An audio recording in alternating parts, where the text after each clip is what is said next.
салом дӯстони азизам, тарзи таҳияи қанот кабоби асалӣ. қанотчаҳоро тоза мешӯем, ба он намаку адвия илова мекунем ва 3-4 қошуқ равғани зайтун ва 2 қошуқ асал. боз андозаҳоро дар зери видео менависам. ҳамаро хуб омехта мекунем ва мегузорем 1 соат намак бихӯрад.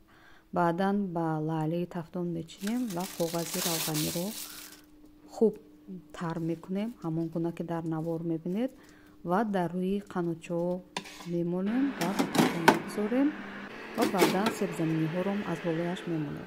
дастури себзаминӣ дар сафҳа ҳаст. себзаминӣ ки пухта шуд, онро мебарорем, коғазро аз рӯи қанотчаҳо мегирем ва мегузорем қанотчаҳои мо пурра сурх шаванд, яъне тақрибан 10-15 дақиқаи дигар мегузорем. ва хуб қанот кабоби асалии мо омода шудааст. онро ба тарзи дилхоҳ пешниҳод мекунем, бо себзаминӣ ва ё бо ҳар сабзавот ё ки бо биринҷ. ин вобаста ба хоҳиши худатон аст. дар ҳама сурат қанот кабоб хеле бомазза ҳаст ва таоми сабуку хушхӯр ва фоиданок аст.